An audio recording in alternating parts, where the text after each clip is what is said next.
नमस्कार, आदाब, सत श्री अकाल दोस्तों। आशा करता हूँ कि आप और आपके घर पे सब ठीक होंगे। स्वागत है आपका मेरे YouTube चैनल पे जिसका नाम है रूथलेस क्राइम स्टोरीज। हमारे देश में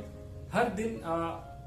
लड़कियों के रेप होते हैं और मैं आपको आज 3 ऐसे स्टोरी बताऊंगा कि आपको सुन के ही एक थोड़ा सा घबराहट होगा। मैं आपको बताना चाहता हूँ, डरने की कोई जरूरत नहीं है, लेकिन एक ऐसा रेप केस है जो आपने कभी सुना भी नहीं होगा, या फिर आपको लगता होगा कि इंसान इतने हद तक रेप या फिर आप बोल सकते हैं इतना क्रिमिनल माइंड, इतना इविल माइंड कैसे हो सकता है किसी एक औरत के साथ या फिर छोटी सी बच्ची के साथ। तो पहला केस है जहां पे सबसे छोटी बच्ची के साथ हमारे हिंदुस्तान में रेप हुआ है, जिसकी उम्र सिर्फ 4 महीने थी। मैं आपको बता दूं, बच्ची 1 साल की भी नहीं थी, सिर्फ 4 महीने की, जिसने चलना भी नहीं सीखा था, जिसने अपनी आंखें भी बराबर नहीं खुली थी, उसके साथ रेप हो जाता है हमारे हिंदुस्तान में। और ये रेप करने वाला कोई और नहीं, 30 साल उम्र है उस लड़की की, जो उस छोटी सी बच्ची का कजिन कहलाता है, और उसने उस बच्ची का रेप कर देता है। आप सोच सकते हो कि 4 महीने बच्ची के साथ रेप हुआ है और उस बच्ची की डेथ हो जाती है दर्द के कारण। और सबसे बड़ी या फिर आप बोल सकते हैं सबसे बुजुर्ग महिला के साथ हमारे हिंदुस्तान में रेप हुआ है, जिसकी उम्र है 87। मतलब आप बोल सकते हो कि कम से कम एक बूढ़ी औरत के साथ रेप हो जाते हैं हमारे हिंदुस्तान में। मतलब मैं हमेशा ये समझाने की कोशिश करता हूं कि रेप कोई इंसान को या फिर कोई जो रेप करना चाहते हैं उसको कोई सेटिस्फैक्शन से कुछ लेना देना नहीं है। इसको सिर्फ एक मेंटली डिसऑर्डर है, या फिर आप बोल सकते हो कि किसी की जिंदगी खराब करने के लिए या फिर किसी की बदले की भावना से किसी का रेप करता है। तो आप सोच सकते हो 4 महीने जो सबसे छोटी सी बच्ची है उसके साथ रेप होता है, और जो सबसे बड़ी उम्र की औरत है 87, जो कि आप बुढ़ी बोल सकते हैं, कि उनके साथ हमारे हिंदुस्तान में रेप हो जाता है। तो ये है पहला केस। दूसरा केस है जो हमारे हिंदुस्तान में बहुत ही न्यूज में चल रहा है, जिसका रेप कांड आप बोल सकते हैं बिल्किस बानो का। 2002 में हमारे हिंदुस्तान में दंगे हुए थे जहां पे 2 रिलीजन आपस में भिड़ गए थे। मैं आपको ये नहीं बताना चाहता हूं कि मेरे वीडियो से कौन सा रिलीजन ने किसको मारा, किसके रिलीजन की गलती थी। अगर आप ये सोच रहे होंगे कि ये वीडियो से मैं कोई रिलीजन को टारगेट करने वाला हूं, तो आप मेरा वीडियो बिल्कुल ना देखिए, क्योंकि मैं रिलीजन का नाम या फिर कोई पॉलिटिक्स का नाम या फिर कोई लीडर का नाम अपने वीडियो चैनल पे बिल्कुल भी नहीं लेता हूं, क्योंकि ये मेरा हक नहीं है कि मैं एक वीडियो बना लूं और किसी को भी ब्लेम कर दूं, क्योंकि ना मेरे पास सबूत है ये बोलने के लिए, ना ही किसी ने मेरे को हक दिया है। हक है तो सिर्फ हिंदुस्तान के सुप्रीम कोर्ट के पास, अगर जो सुप्रीम कोर्ट बोलेगा वही हिंदुस्तान वालों या फिर हिंदुस्तान के नागरिक को करना पड़ेगा। तो ये जब रिलीजन अटैक हुआ एक दूसरे के ऊपर, उसमें से एक सबसे दर्दनाक केस था बिल्किस बानो का, जहां पे वो 5 महीने की प्रेग्नेंट थी और 11 लोगों ने उसका रेप कर दिया था। आप सोच सकते हो कि हम हमेशा ये सोचते कि हम इंसानों के पास एक लिमिट है कि हम ये हद या फिर एक क्राइम का जो लिमिट है या फिर लेवल है वो हमेशा क्रॉस नहीं करेंगे। लेकिन ये एक ऐसा दर्दनाक केस है जहां पे मैंने तो पहली बार सुना है जहां पे एक प्रेग्नेंट लेडी के साथ रेप कर दिया गया और उन्हीं के घर के कम से कम 10 से 15 लोगों को मार दिया गया उस राइट्स में, या फिर आप बोल सकते हैं जो धर्म को लेके जो झगड़ा दंगे फसाद हुए थे, उसमें एक सबसे बड़ा केस बिल्किस बानो का है। और ये केस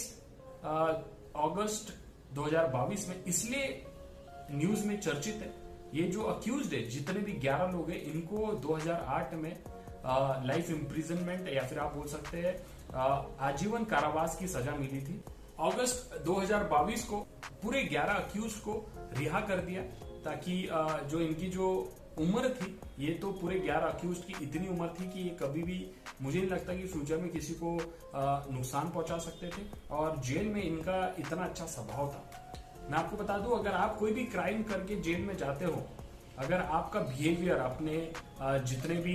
सेलमेट है या फिर आप बोल सकते हैं जिनके साथ आप जेल में रह रहे हो, जेल के जो स्टाफ है, अगर उनके साथ अगर आपका अच्छा बिहेवियर है, तो कोर्ट ये कंसीडर करता है या फिर आप बोल सकते हैं उसको ध्यान में रखते हुए आपकी जो सजा है वो कम कर देता है, और आपको 6 साल की जगह या फिर आप बोल सकते हो जितना भी आपको सजा मिला है उससे थोड़ा सा आपको कम सजा मिल सकती है। तो इसी को ध्यान में रखते हुए एक तो जितने भी 11 अक्यूज्ड है उनकी उम्र ध्यान में रखते हुए और उनका जो बिहेवियर, उनका जो स्वभाव है वो ध्यान में रखते हुए इन्हें छोड़ दिया गया। ये न्यूज इसलिए इतना चर्चित है कि हमारे देश में हमेशा लड़के ये चाहते हैं कि उनकी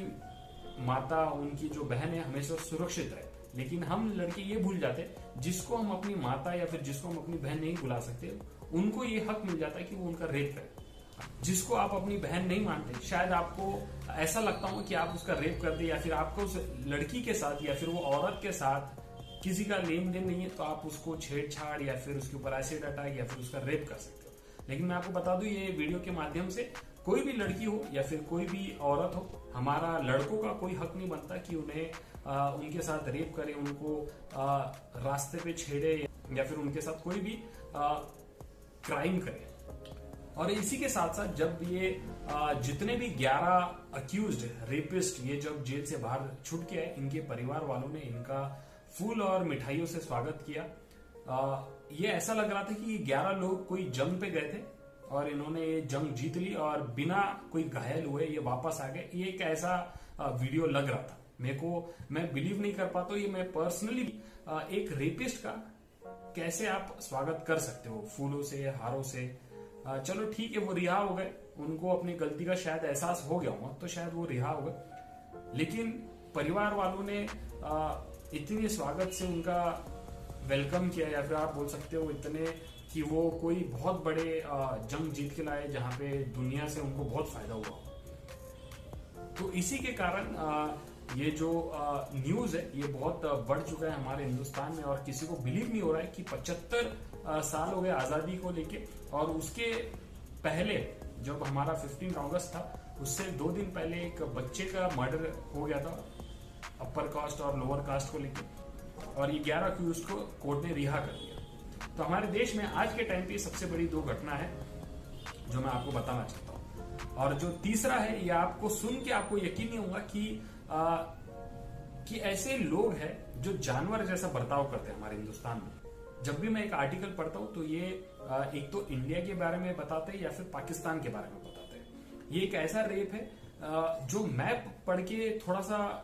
भौकला गया था, या फिर आप बोल सकते हो कि मेरे को 3-4 बार वो लाइन पढ़नी पड़ी कि ये सही लिखा है या फिर गलत लिखा है। कोई भी घर में अगर औरत की या फिर कोई लड़की की डेथ हो जाती है तो कुछ धर्म वाले उसे जला देते हैं उस डेड बॉडी को, और कुछ धर्म वाले उसे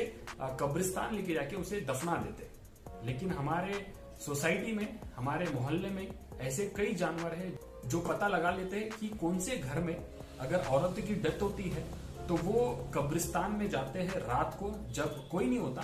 उस डेड बॉडी को निकालते हैं खोद के और उसके साथ रेप करते हैं। यकीन नहीं हो रहा ना आपको? मुझे भी यकीन नहीं हो रहा था। आप सोच सकते हो कि सब कुछ छोड़ के उन्होंने दुनिया के हर चीज, हर क्राइम छोड़ के उन्होंने एक ऐसा क्राइम, या फिर आप बोल सकते हो उन्होंने अपने दिमाग को इतना कन्विंस किया कि वो डेड बॉडी के साथ रेप कर सकते हैं। तो मेरा हमेशा ये वीडियो में यही कहना रहता है कि रेप कभी भी ना किसी को मजा नहीं आ सकता रेप में। ये एक मेंटल, ये एक साइकोलॉजिकली एक बहुत बड़ी डिस्कशन हो सकती है, डिबेट हो सकती है इसके ऊपर, और ये जो बदले की जो भावना है ये इसके आगे आप ला सकते हैं। ये ऐसे जानवर लोग हैं जो एक सूंघ लेते कि एक लड़की की डेड बॉडी आई है उनके कब्रिस्तान में, और जब पूरा परिवार वाला उसका जो क्रियाक्रम या फिर आप बोल सकते हैं जो फॉर्मेलिटीज वो पूरे करके अगर जब बाहर चले जाता है तो रात को ये उस लड़की की डेड बॉडी निकालते और उसके साथ रेप करते हैं। तो ये तीसरा केस था हमारे दुनिया में। तो मैं कोई इंडिया, पाकिस्तान या फिर किसी और के बारे में नहीं बताना चाहता हूँ, बस मैं ये बताना चाहता हूँ कि हमारे दुनिया में, क्योंकि ऐसा नहीं है कि ये डेड बॉडी के साथ रेप करना हमारे हिंदुस्तान या फिर पाकिस्तान में होता हूँ, लेकिन मैंने जो आर्टिकल में पढ़ा था ये 2 देश के बारे में था, इसलिए मैं आपको बता रहा हूँ। वरना दुनिया में ऐसे कई क्राइम है औरतों के खिलाफ जो कि आप सुनेंगे तो दंग हो जाएंगे, या फिर मैं अपने मुंह से भी नहीं बता पाऊंगा ये वीडियो में कि इतने सारे क्राइम होते हैं लड़कियों के खिलाफ। तो दोस्तों, आशा करता हूं कि आपको ये 3 रेप स्टोरीज जो है, जो आपने शायद कभी सुने नहीं होंगे, ये सुन के आपको थोड़ा सा ह्यूमैनिटी पे या फिर आप बोल सकते हैं जो इंसानों के ऊपर से भरोसा उठ सकता है। तो दोस्तों, आज के लिए बस इतना ही। आशा करता हूँ कि आपको मेरा ये वीडियो पसंद आया होगा। इस वीडियो को लाइक, शेयर, कमेंट और सब्सक्राइब कीजिए, ताकि मैं हमेशा आपके लिए कुछ नई स्टोरीज या फिर कुछ ऐसे स्टोरीज ला पाऊँ जो आपने कभी सुनी नहीं होगी। तो दोस्तों, इस वीडियो को देखने के लिए धन्यवाद।